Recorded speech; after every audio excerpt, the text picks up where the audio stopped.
আসসালামু আলাইকুম ওয়া রাহমাতুল্লাহি ওয়া বারাকাতুহু। সম্মানিত আমার ছোট্ট বন্ধুরা, আশা করি তোমরা আল্লাহর রহমতে অনেক বেশি ভালো আছো। আজকে আমরা আলোচনা করব আমাদের ছোট্ট বন্ধুদের জন্য বা তোমাদের জন্য যে ধারাবাহিক ক্লাস আমাদের একেবারে 34 নম্বরে আমরা চলে আসছি।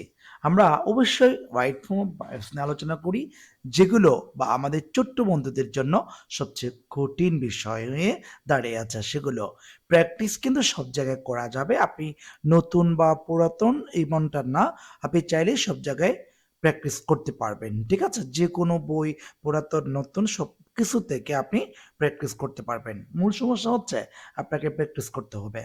তো আমরা এখানে দেখতে পাচ্ছি অর্থাৎ 34 নাম্বারের এ নাম্বারে একটি শূন্যস্থান বাদ পড়েছে। আমরা সেটি আপনাদেরকে দেখাচ্ছি।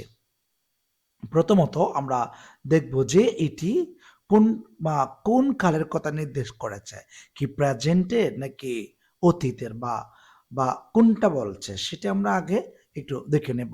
প্রথমত আমরা দেখে নিচ্ছি এখানে যে বি আছে, এখানে একটা শূন্যস্থান ছিল এই জায়গাতে। ঠিক আছে, মানে বি এর একটা শূন্যস্থান ছিল, অর্থাৎ Sultan is a famous painter of our country, অর্থাৎ এইখানে আমরা চাইলে একটি ইজ বসাতে পারি। ঠিক আছে, মানে সুলতান এখানে বলছে S M Sultan is a famous painter of our country.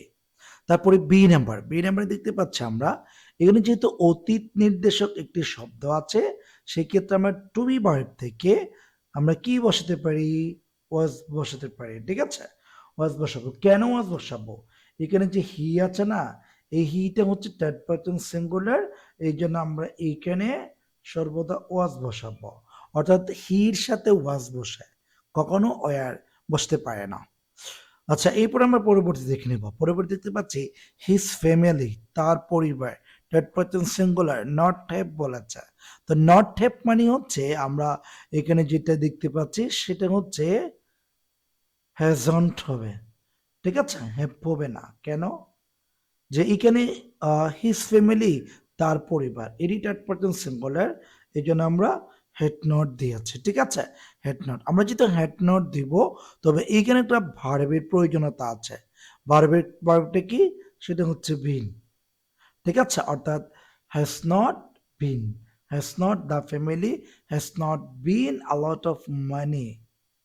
তারপর তারপরে দেখতে পাচ্ছি সুলতান। ঠিক আছে, এই সুলতান যেটা আছে মূলত এই সুলতানটা একটা ব্যক্তির নাম। তো ব্যক্তির নাম আছে, পাস্ট টেন্সে চলে গেছে। আমরা ওইখানে সি নাম্বার যে উত্তরটা আছে, আমরা চাইলে এটাকে আরেকটু মডিফাই করে ব্যবহার করতে পারি। তার মানে উই ডিড অন। ঠিক আছে, উই ডিড নট, তারপর লেখা আছে হ্যাভ। ঠিক আছে, উই ডিড নট হ্যাভ, আমরা চাইলে ব্যবহার করতে পারি। আচ্ছা, তো ডি নাম্বারটা এখানে যেহেতু সবগুলো আমরা অতীত নির্দেশক শব্দ পড়তেছি, তাহলে গো যেটা আছে এই গোটি ওয়েন্ট হয়ে যাবে। অর্থাৎ Sultan went to school for 5 years এগো। দেন তারপর হি আছে না, হির পর এখানে যেটা গু আছে, এই গুটা এখানে ওয়েন্ট হয়ে যাবে। ওয়েন্ট, অর্থাৎ হি ওয়েন্ট টু ঢাকা বা হি ওয়েন্ট গো টু। ঠিক আছে, go to work finish at his father. আমরা চাইলে এখানে এই নম্বরে এভাবে করে আনসার আমরা করতে পারি। তারপর এখানে বলছে এজ এ চাইল্ড, একজন শিশু হিসাবে, সুলতান লাভ, যেহেতু পাস্টের কথা আছে এখানে যেটা লাভ আছে সেটি লাভড হয়ে যাবে। ঠিক আছে, লাভড হয়ে যাবে। এরপর পরবর্তী আমরা দেখতে পাচ্ছি এখানে সাবজেক্ট হচ্ছে থার্ড পারসন সিঙ্গুলার হি আছে। তারপর আমরা একটা শব্দ দেখতে পাচ্ছি ড্র, সেটা ড্রি হয়ে যাবে। অর্থাৎ আমরা প্রত্যেকটি আপনাদেরকে একটা একটা করে বুঝাতে চেষ্টা করেছি। তবুও কারো কোনো প্রবলেম থাকলে আমাকে কমেন্টসে জানাবেন, আমি আপনাদের জন্য কমেন্টস গুলো রেখেছি। আচ্ছা, এরপরে আমরা দেখে নিচ্ছি যে পরবর্তী যে শব্দটি আছে হি আছে, picture building and other things বলেছে। তো আমরা যদি পাস্ট টেন্সের কথা আছে আমরা ড্রিউ করতে পারি। ঠিক আছে, ড্রিউ। আচ্ছা, এরপরে এইচ নাম্বার দেখতে পাচ্ছি হি হচ্ছে থার্ড পারসন সিঙ্গুলার। ঠিক আছে, তারপর এখানে যেটা ওয়ান্টেড আছে, এটা যেহেতু পাস্ট টেন্সের কথা বলেছে, তো আমরা কি করব, ওয়ান্টেড দেব। ঠিক আছে? আচ্ছা, এরপর আমরা আই নাম্বারে যাচ্ছি। আই নাম্বারে এখানে ডিড নট আছে। Did not, do not, doesn't ইত্যাদি শব্দগুলোর পরে সর্বদা বি ওয়ান হয়। এখানে যদি বলছে হিজ ফ্যামিলি, এটা হচ্ছে তার পরিবার। হ্যাঁ, এখানে যদি হ্যাভ আছে, এখানে কখনো হ্যাভ হবে না, এখানে হবে এস। ঠিক আছে? আচ্ছা, আমরা বিষয়টি বুঝতে পারলাম। সর্বশেষে যে নাম্বার যে প্র্যাকটিসটা আছে, যে নাম্বারটা একটু বোঝাচ্ছি। আচ্ছা, যে নাম্বারে আমরা যা দেখতে পাচ্ছি, আমাদের 34 নাম্বার প্র্যাকটিসের যে নাম্বারে, সেটি হচ্ছে এখানে গো আছে। আচ্ছা, তখন এখানে লিখে আছে হি, যেহেতু প্রত্যেকটি পাস্ট টেন্সে চলে গেল, সেক্ষেত্রে আমাদের কি আছে একটু কি আছে, আমি তাহলে আপনাদেরকে বোঝাতে চেষ্টা করছি।